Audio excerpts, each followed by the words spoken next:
Hello friends आज हम बात करेंगे एक बहुत ही कॉमन प्रॉब्लम के बारे में जो बहुत सारे पेशेंट्स की एक चीफ कंप्लेन है। उनका कहना है कि नीचे के जो दांत हैं वहां से मसूड़े छोड़ रहे हैं, मसूड़े नीचे जा रहे हैं, वहां पर इन्फेक्शन जमा हुआ है, दांत कमजोर हो रहे हैं, हिल रहे हैं। इसका परमानेंट सोल्यूशन क्या है? तो फ्रेंड्स आज इस वीडियो में आप जानने वाले हैं कि लोअर फ्रंट टीथ कि अगर गम्स नीचे जा रहे हैं, वहां पर इन्फेक्शन है, टूथ वीक हो रहे हैं, तो उसका परमानेंट सोल्यूशन क्या होगा।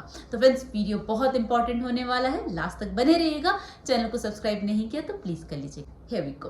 Hello friends, I am Dr. Pratibha, oral implantologist, laser specialist and periodontist. Friends मैं इंपीरियल डेंटल गुरुग्राम इंडिया की फाउंडर और हेड सर्जन हूँ और आज मैं आपको बताने वाली हूँ कि अगर आपके front teeth, lower front teeth के गम्स नीचे जा रहे हैं, उधर इन्फेक्शन है, टूथ लूज हो रहा है, मोबाइल है, हिल रहा है, तो उसको आपको कैसे ठीक करना है।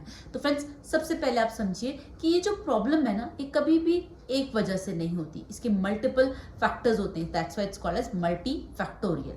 तो जब भी हमारे पास ऐसी कोई प्रॉब्लम आती है तो उसको प्रॉपर डायग्नोज करना बहुत ज़रूरी होता है, वो सारे फैक्टर्स को देखना बहुत ज़रूरी होता है जिसकी वजह से गम्स में इन्फेक्शन हो रहा है, गम्स पुल डाउन हो रहे हैं, नीचे की तरफ जा रहे हैं और दांत हिल रहे हैं। तो फ्रेंड्स इसके जो मेजर कॉजेज होते हैं वो ये कि सबसे पहला होता है ट्रॉमा फ्रॉम ऑक्लूजन। वो क्या होता है फ्रेंड्स? हमारे जो फ्रंट टीथ हैं, आगे के जो दांत हैं, वो कभी भी नहीं मिलने चाहिए।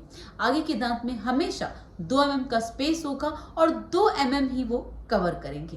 तो ऐसी कंडीशन में अगर आपके दांत आपस में मिल रहे हैं तो उसका मतलब है कि दांत एक दूसरे को ट्रॉमा दे रहे हैं। ऊपर के दांत बड़े होते हैं, नीचे के दांत छोटे होते हैं। ऊपर के दांत अगर कंटिन्यूसली नीचे के दांत को टच करते हैं, ट्रॉमा देते हैं, तो उसकी वजह से क्या होता है, दांतों का जो स्पेस है वो खत्म, वहां पर कंटिन्यूसली ट्रॉमा मिलेगा, बोन को इम्पैक्ट जाएगा, धीरे धीरे करके दांत लूज होंगे और उसके साथ जो ऊपर और नीचे के दांतों में जो स्पेस था, जो खाना अंदर और बाहर जाता था, फ्लो होता था, अब क्योंकि वो स्पेस क्लोज है, ऊपर और नीचे के दांत मिल रहे हैं, तो खाना अंदर फंसेगा और वो खाना अंदर फंस के गम्स और बोन का इन्फेक्शन करेगा। तो फ्रेंड्स ये पहला कॉज है जिसे कहते हैं ट्रॉमा फ्रॉम ऑक्लूजन। उसके बाद जो सेकंड कॉज है उसे कहते हैं हाई फ्रेनल अटैचमेंट। वो क्या होता है फ्रेंड्स? हमारे मसूड़े और लिप के बीच में एक कर्टेन होता है जिसे फ्रेनम कहते हैं।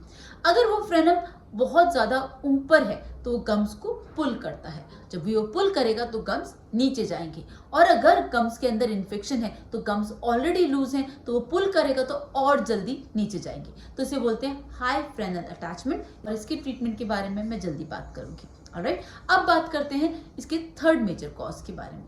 फ्रेंड्स थर्ड मेजर कॉज है poor oral hygiene. That means अगर दोनों फैक्टर्स ऑलरेडी हैं और इसके साथ साथ अगर वहां पर इन्फेक्शन भी जम रहा है और ज्यादा जम रहा है तो उसकी वजह से गम्स डिजीज जिसे पायरिया कहते हैं वो होगा। नेचुरली गम्स और बोन में इन्फेक्शन होगा, नेचुरली गम्स रिसीड करेंगे, बोन लॉस होगा और टूथ वीक हो जाएगा। तो फ्रेंड्स ये 3 मेजर कॉजेस थे नीचे के गम्स के पुल होने के, गम्स रिसेशन के of lower front teeth. Alright, अब बात करते हैं इसका सही ट्रीटमेंट क्या है। तो फ्रेंड्स इसका जो सही ट्रीटमेंट है उसमें हमें इसे 3 स्टेप्स में करना होता है। सबसे पहले जो हमारा मेन कॉज था ट्रॉमा फ्रॉम ऑक्लूजन, सबसे पहले इस ट्रॉमा को खत्म करना होता है। तो पहले अगर आपके टीथ हेल्दी होते हैं तो हमें इसे आइडियली ब्रेसेस के थ्रू ट्रीट करना होता है या इनविजिलाइन के थ्रू। बट क्योंकि गम डिजीज ऑलरेडी हो चुकी है, दांत वीक हैं, तो ऐसी कंडीशन में ब्रेसेस नहीं कर सकते, तो हमें वो जो स्पेस है वो क्रिएट करनी होती है और उसे हम करते हैं कोरोनोप्लास्टी से।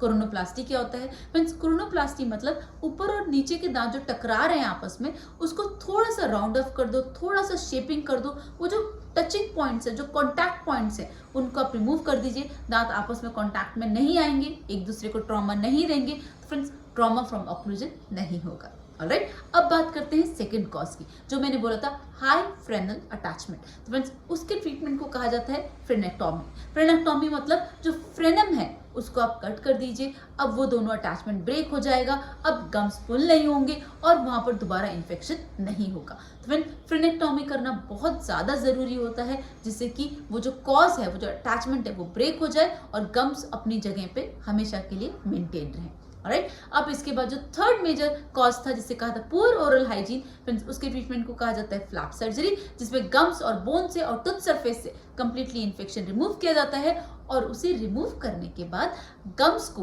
वापस उनकी आइडियल पोजीशन पे रिप्लेस किया जाता है। तो फ्रेंड्स, इसकी मदद से जो आपके रिसीडेड गम्स थे वो वापस अपनी आइडियल पोजीशन पे आ जाते हैं और आपकी जो अटैचमेंट जो लूज हो गई थी, जो दांत कमजोर हो रहे थे, उसको भी स्ट्रेंथ मिल जाती है। और इसके साथ साथ अगर दांत बहुत ज्यादा लूज हैं तो हम उन्हें स्प्लिंट कर देते हैं, फिक्स कर देते हैं। दैट मीन्स वो प्रॉपर्ली इंटैक्ट कर देते हैं एक फाइबर बैंड के साथ, जिस प्रोसीजर को कहा जाता है स्प्लिंटिंग। उसकी मदद से जितने भी दांत आपके हिल रहे हैं वो वापस एकदम प्रॉपर अपनी जगह पे प्लेस हो जाते हैं और हिलना बिल्कुल रुक जाता है। तो आपके कमजोर दांतों को दोबारा स्ट्रेंथ मिल जाती है। आपको ऐसा लगता ही नहीं कि ये वो ही दांत हैं जो अभी हिल रहे थे, ऐसा लग रहा था कि अभी निकलेंगे कि कल। तो फ्रेंड्स, वो दांत बिल्कुल सेफ हो जाते हैं, गम्स वापस अपनी आइडियल पोजीशन पे आ जाते हैं। फ्रेंड्स, सही ट्रीटमेंट है अगर आपके नीचे के दांतों के गम्स पुल हो रहे हैं, रिसीड हो रहे हैं, दांत कमजोर हो रहे हैं, वहां पर इन्फेक्शन जम रहा है, ब्लीडिंग हो रही है, गम्स में इन्फेक्शन हो रहा है। तो friends, with the help of all this procedure which I told you, हम आपके टीथ को, आपके गम्स को, बोन को दोबारा से सेव कर सकते हैं, उनको वापस उनकी ओरिजिनल स्ट्रेंथ दे सकते हैं। और इस ट्रीटमेंट के बाद फ्रेंड्स, आपको कभी लगेगा ही नहीं कि आपके दांत इतने कमजोर थे और ये वही दांत हैं जिसे आपको लग रहा था कि ये निकल जाएंगे या गिर जाएंगे। तो फ्रेंड्स, आज के लिए बस इतना ही। अगर कोई भी और डाउट लगता है तो आप मुझसे कमेंट सेक्शन में पूछ सकते हैं। चैनल को सब्सक्राइब नहीं किया तो प्लीज कर लीजिएगा। See you in the next video. Thank you so much. Don't forget to flaunt your beautiful smile, and that makes you so beautiful.